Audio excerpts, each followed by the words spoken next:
Muy buenos días, profesor. Mi nombre es Ariana Silva, del segundo de Ciencias B, y el día de hoy le hablaré sobre el tema de las células de la sangre. Bueno, para empezar, ¿qué son las células de la sangre o también llamadas células sanguíneas? Bueno, las células sanguíneas se producen en la médula ósea. Esto es un ejemplo o una referencia sobre lo que es la médula ósea.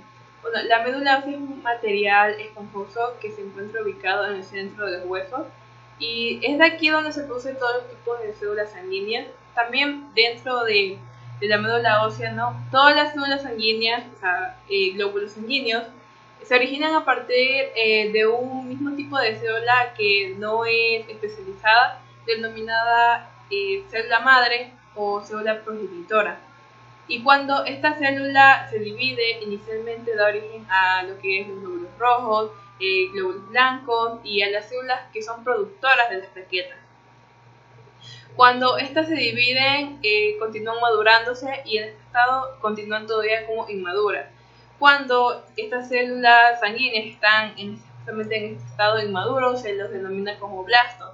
Y una parte de estas viajan por otras partes de nuestro cuerpo para poder convertirse en células funcionales y maduras. Las células inmaduras, cuando continúan y terminan justamente su proceso y finalmente se convierten en glóbulos rojos, que son eritrocitos, en glóbulos blancos, que son leucocitos, y en plaquetas, que son trombocitos. Todo este proceso que realizaron se lo conoce como hematopoiesis. Entonces, también existen órganos y sistemas que nos ayudan a que nuestro cuerpo pueda regular las células sanguíneas. Por ejemplo, los nódulos linfáticos, el vaso, inclusive el hígado, nos ayudan a regular la producción, diferenciación, incluso destrucción de estas. Entonces, seguimos con los glóbulos rojos. Bueno, ¿qué son los glóbulos rojos? Los glóbulos rojos, también llamados eritrocitos o hematíes, son un componente importante de la sangre en forma de disco aplanado con una ligera depresión en el centro. Los glóbulos rojos contienen hemoglobina, una proteína que transporta oxígeno. Bueno, los eritrocitos derivan de las células que están comprometidas o denominadas también como hemocitoblastos. Bueno, la eritropoyetina, que es una hormona de crecimiento que es producida por los tejidos renales, ¿no? Estimula justamente la eritropoyesis. ¿Qué es esto? Esto es el proceso de formación para los eritrocitos, los glóbulos rojos. Y también es responsable de mantener una masa eritrocitaria que sea o que esté en un estado constante. La función principal de los glóbulos rojos o los eritrocitos es transportar oxígeno de los pulmones a los tejidos de nuestro cuerpo y también eliminando tejidos o, por ejemplo, el dióxido de carbono como una sustancia que está en un estado ya residual. La hemoglobina, que participa y ayuda, es una proteína que transporta oxígeno también, y esta es la que le da ese pigmento, ese color tan rojo intenso. También la célula madre de la médula ósea, que lleva por nombre hemocitoblastos, da lugar a otros elementos formados justamente en la sangre. Por ejemplo, si un hemocitoblasto se llega a convertir en una proeritroblasto, al final acabará convirtiéndose en un glóbulo rojo. Entonces, la formación de un glóbulo rojo a partir justamente de un hemocitoblasto tiene una duración de al menos 2 días. El cuerpo llega a producir unos 2 millones de glóbulos rojos por segundo, pero evidentemente esto siempre va a cambiar. Por ejemplo, ya sea por la edad, el sexo, también incluso la ubicación en donde se encuentren, la ubicación geográfica. Se encuentran justamente más glóbulos rojos, por ejemplo, en los hombres y en recién nacidos. Bueno, ¿qué son los glóbulos blancos? Los glóbulos blancos, también llamados leucocitos, son más grandes en tamaño que los glóbulos rojos y normalmente inferiores en cantidad, y se fabrican al igual que los glóbulos rojos en la médula ósea, y también protegen nuestro cuerpo contra las infecciones. Bueno, los leucocitos son producidos y también derivados de las células multipotenciales que se originan en la médula ósea, conocidas como las células hematopoyéticas. no tienen pigmento, es por eso el nombre glóbulos blancos, a diferencia de los glóbulos rojos que sí lo tienen, que es la hemoglobina. Estas son las únicas células en realidad que se encuentran en todo el organismo, incluyendo en la sangre y también en los tejidos linfoides. Entonces, la función principal que tienen justamente los leucocitos es combatir las infecciones. Pero existen varios tipos de glóbulos blancos y cada uno tiene su diferente función y cumple su papel distinto. Por ejemplo, ya sea contra infecciones bacterianas, infecciones virales, incluso parasitarias. Los tipos de glóbulos blancos más importantes son dos tipos, los cuales son los granulocitos y los agranulocitos. Existen también 5 tipos diferentes, el cual se diferencian justamente por ya sea su morfología o la función que estos tengan. Por ejemplo, están los neutrófilos, eosinófilos, están también los linfocitos, monocitos y los basófilos.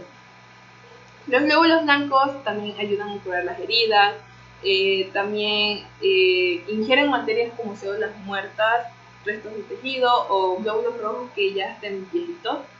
También nos protege contra cuerpos extraños que lleguen a entrar a nuestro torrente sanguíneo, como los alérgenos. Por ejemplo, ellos participan gradualmente en lo que es la protección contra células mutadas, células tan peligrosas y mortales como lo es, por ejemplo, el cáncer.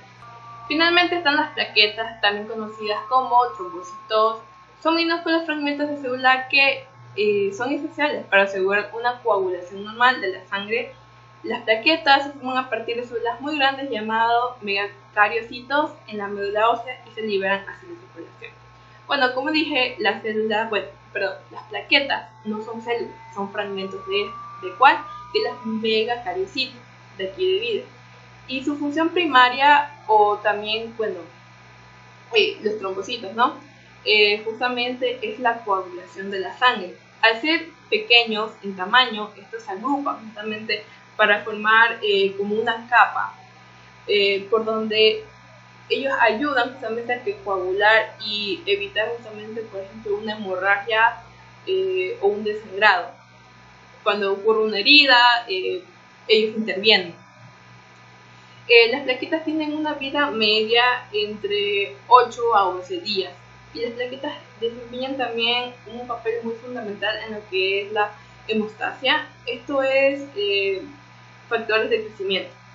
Estos circulan en la sangre de todos los mamíferos y también cada megariocito, por ejemplo, que es la célula productora de las plaquetas, fabrica de entre 5.000 a unas 10.000 plaquetas. Las plaquetas son destruidas por los fagocitos en el brazo y por algunas células Kupffer en nuestro hígado.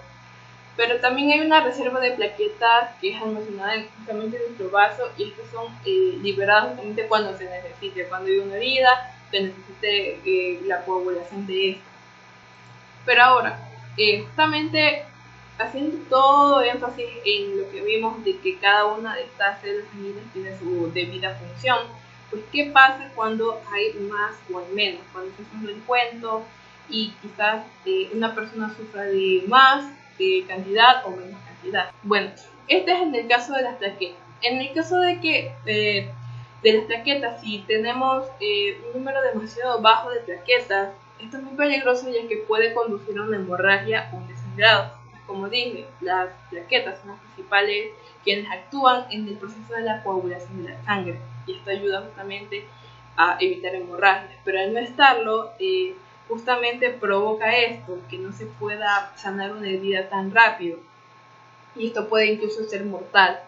Pero por otro lado, si el número de plaquetas es demasiado alto, también es peligroso ya que se pueden formular coágulos sanguíneos y también ya sea trombosis, se pueden también formar infartos, se pueden formar incluso un accidente cerebrovascular debido al bloqueo de los vasos sanguíneos que están haciendo las plaquetas debido a esa cantidad masiva que hay en ellas. Después, ¿qué pasaría justamente si, por ejemplo, en los glóbulos blancos ocurriera esto, ¿no? Bueno, En este caso crea una variedad de enfermedades, también trastornos diferentes, y estos pueden provocar justamente a que la persona peligre por su vida. Por ejemplo, si el número de leucocitos es, por ejemplo, alto, se denomina como leucocitosis, pero si el número de glóbulos blancos es menor, se le llama leucopenia. Hay que tener en cuenta que el número de leucocitos normal que tiene un adulto, digamos así, sano, es de 4.000 a unos 8.000 glóbulos blancos. Entonces, de ahí se detecta haciendo un recuento si tiene más o si tiene menos.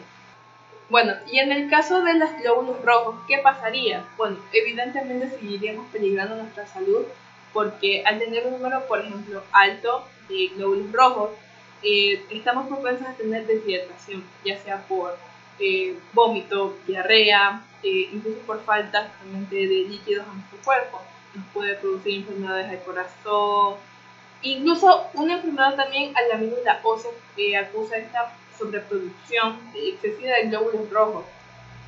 También, ¿qué pasaría si tuviéramos una menor cantidad de glóbulos rojos? Bueno, como dije, la principal función de los glóbulos rojos es justamente llevar oxígeno. Entonces, al haber menos cantidad de glóbulos rojos, esto hace que se vuelva un poco o mucho más complicado el transportar oxígeno a nuestro cuerpo. Por ejemplo, si está bajo, incluso podríamos llegar a tener anemia, y justamente el cuerpo trata de llevar más oxígeno a nuestro tejido, y esto puede hacernos sentirnos fatigados y con dificultad para respirar debido a que esa falta de los glóbulos rojos que justamente conducen todo el oxígeno. Y como vimos en todo este tema, es muy importante cuidar nuestra salud. No tanto justamente lo que se ve afuera, lo físico, es más bien lo que está en nuestro interior, ya que tener malos hábitos de salud, malos hábitos alimenticios afectan mucho, y esto puede incluso terminar en algo mortal. Entonces hasta aquí llega el final de mi exposición. Profesor, espero que les haya parecido interesante el tema, les haya gustado. Sin nada más que decir, muchas gracias. Chao.